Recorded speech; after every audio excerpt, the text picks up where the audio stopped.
हाय good morning दोस्तों। Welcome back to the channel. 1 दिसंबर के डिजिटल प्रोटेस्ट का परिणाम अभी दिखने लगा है।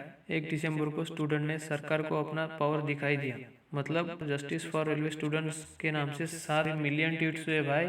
पूरे दिन भर नंबर 1 ट्रेंड पे था, तो कुछ तो होना ही था। तो अब उसका परिणाम भी दिखने लगा है। WR और CR मुंबई ने अपना ALP और टेक्नीशियन CN 2018 का रिजल्ट जारी कर दिया है, जो कि रिप्लेसमेंट पैनल का है। तो चलो देखते हैं।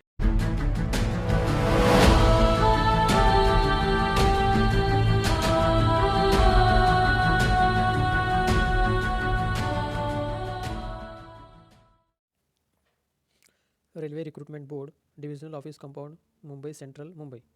Final supplementary replacement result technician category CN number 01/2018। तो आखिर रेलवे ने रिजल्ट देना चालू कर ही दिया है। कल के डिजिटल प्रोटेस्ट के बाद date of issue of result 1/12/2021 on the basis of first stage computer based test held from 9/8/2018 to 31/08/2018 and on 4/9/2018 second stage computer based test held from 21/01/2019 to 23/01/2019 and on 08/02/2019 aptitude test conducted on 10/05/2019 and 21/05/2019 and followed by document verification and consequent to the outcome of medical appeal. The following candidates are recommended provisionally for appointment for the above post by RRB Mumbai against replacement vacancies. The roll number are given below in ascending order. यानी क्या है दोस्तों कि 2018 में जो भर्ती निकाली गई थी ALP टेक्नीशियन कैटेगरी की, तो उसका ही रिजल्ट है रिप्लेसमेंट पैनल का, जो डॉक्यूमेंट वेरिफिकेशन और मेडिकल होने के बाद लगा है। तो यहाँ पे मुंबई जोन में वेस्टर्न रेलवे और सेंट्रल रेलवे, ये 2 रेलवे का रिजल्ट है रिप्लेसमेंट पैनल का। तो देखो, ये पहला technician grade 3 bridge vacancy 1, technician grade 3 carriage and wagon total 03, technician grade 3 electrical workshop total हुए 03, टेक्नीशियन ग्रेड 3 इलेक्ट्रिकल और पावर, यहाँ पे 2 सिलेक्ट हुए। उसके बाद टेक्नीशियन ग्रेड 3 इलेक्ट्रिकल पावर, इसमें भी 2, technician grade 3 electrical train lighting, यहाँ पर 5 अभ्यर्थियों को लिया गया। उसके बाद technician grade 3 electrical train lighting, इसमें 1, technician grade 3 electrical train lighting workshop, यहाँ में 1 बच्चा लिया गया। उसके बाद टेक्नीशियन ग्रेड 3 इलेक्ट्रिकल TRD, यहाँ 3 जगह थी। Technician grade 3 electrical TRD OHE, यहाँ पे 3।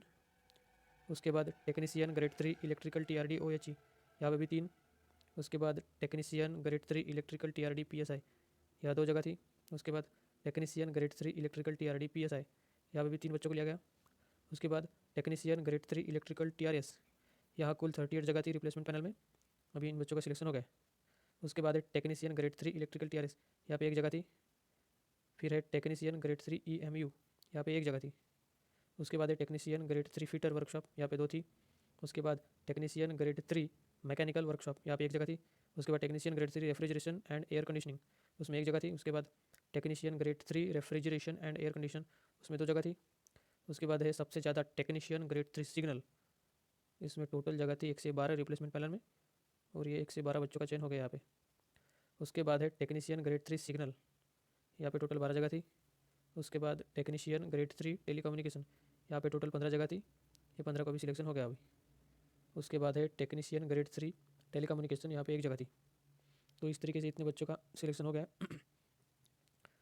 और नीचे क्या लिखा है देखते हैं। The selected candidate are being individually intimated, यानी जो बच्चों का सिलेक्शन हुआ है उन सभी को पर्सनली मैसेज किया गया है, सबको सूचित किया गया है। The selected candidate should note that the panel is provisional and does not confer on them any right to appointment on railway unless, यानी रिजल्ट जारी होने के बाद भी अगर आपको नौकरी चाहिए तो ये नीचे दी गई हुई बातों का पालन करना होगा, जो है number A, they produce original certificates of education qualification age and community in support of their eligibility. तो स्कूल कॉलेज की एजुकेशन क्वालिफिकेशन का सर्टिफिकेट देना होगा, एज की सर्टिफिकेट देना होगा और कम्युनिटी का सर्टिफिकेट देना होगा। उसके बाद वैकेंसीज आर अवेलेबल, आपने जिस इसमें सिलेक्शन है उसमें वैकेंसी अवेलेबल होना चाहिए, वो तो होगी। उसके बाद complete the request administrative formalities and procedure, उनकी जो फॉर्मेलिटी प्रोसीजर होगी वो फॉलो करनी होगी। उसके बाद है their photograph signature handwriting and other details in their application matches before appointment and actual joining. Appointment और एक्चुअल ज्वाइनिंग के पहले सिलेक्टेड हुए बच्चों की फोटोग्राफ, सिग्नेचर और हैंड राइटिंग मैच होनी चाहिए। तो इन 4 बातों का ध्यान रखें अगर ये सही है तो फिर आपका सिलेक्शन कोई रोक नहीं सकता। उसके बाद offer of appointment will be made by the principal chief personal officer of the railway concern if found otherwise suitable including medical examination as per rules. यानी जो अपॉइंटमेंट है वो रेलवे के प्रिंसिपल चीफ पर्सनल ऑफिसर के द्वारा होती है। उसके बाद सबसे महत्वपूर्ण चीज़ देखो, beware of thoughts who may misguide the candidates with false promises of getting them selected for the job on illegal consideration। यानी दलालों से बचे रहे, वो आपको अवैध तरीके से आपका सिलेक्शन कराने के बारे में बताएंगे, मगर आपको उनसे बचना है। The recruitment process in the RRB exam is fully computerize and selection is based purely on the merit candidates.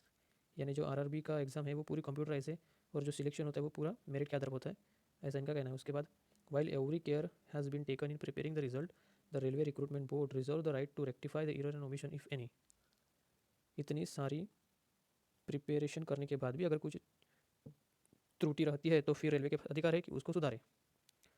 The above result is purely provisional and in case of any candidate is found to have been debarred by any of the RRBs his her candidature will be cancelled and liable to the remove from service at any later stage। यानी ये जो result है ये provisionally है, और अगर किसी भी आरआरबी द्वारा कोई भी विद्यार्थी एग्ज़ाम देने से वर्जित किया गया हो तो उसका सिलेक्शन होने के बाद भी उसका कैंडिडेचर कैंसिल किया जाएगा, ये ध्यान में रखना। उसके बाद the details of the above result is display on the official website of railway recruitment board Mumbai www.rrbmumbai.gov.in and also on the notice board of railway recruitment board. यानी ये जो रिजल्ट आपको अगर देखना है तो आप आरआरबी मुंबई के वेबसाइट पे जाइए, वहाँ पे आपको दिख जाएगा। और सबसे महत्वपूर्ण चीज़ अब ये जरूर देखना, तो जो इम्पोर्टेंट चीज़ है वो ये है कि यहाँ पे दी हुई cut off CEN 01/2018 technician panel cut off marks. तो यहाँ पे अलग अलग कैटेगरी वाइज अलग अलग जोन तो सिर्फ दो ही है, वेस्टर्न रेलवे और सेंट्रल रेलवे। इन्हीं के हिसाब से UR SC ST OBC का कट ऑफ दिया हुआ है, और पीछे RLD का भी है। अगर ये RLD के बारे में आपको पता है तो आप मुझे कमेंट में बताएं। तो देखो, UR का पहले लगा है 62, 24, उसके बाद 73, 61, 60, ये अलग अलग जोन और अलग अलग पोस्ट के हिसाब से अलग अलग है, ये ध्यान में रखना। फिर है 60, 59, 65, 59, 59, 59, 59, 59, 59, 59, 59, 75, 76, 66, 82, 81, 82 पॉइंट के बाद भी है, वो तो दिख ही रहा है। उसके बाद SC का है 54.29, 49.14, 48.48, 48.24, 37.58, 74.36, 74.33, 75.12। उसी तरह ST का है 52.38, 49.48, 49.35, 49.50, 50.17, 72.18, 71.98, 72.16। और फिर OBC का भी है डिफरेंट, 53.82, 50.92, 60.59, 60.11, 59.78, 59.58, 59.79, 59.59, 59.58, 59.59, 59.95, 81.51, 81.46, 81.76, 81.62। और सबसे लास्ट में RLD 37.04 और 53.61। तो ये जो RLD है इसके बारे में मुझे भी कंफर्म पता नहीं है, अगर आपको इसके बारे में पता है तो कृपया कमेंट में बताएं। ओके, तो ये थी बहुत बड़ी न्यूज़ कल के 1 दिसंबर के #जस्टिस फॉर रेलवे स्टूडेंट इस डिजिटल ट्विटर कैंपेन के बाद ये सबसे बड़ी रेलवे के लिए खुशखबरी। तो अभी पढ़ाई चालू कर दो। वीडियो देखने के लिए thank you, best of luck.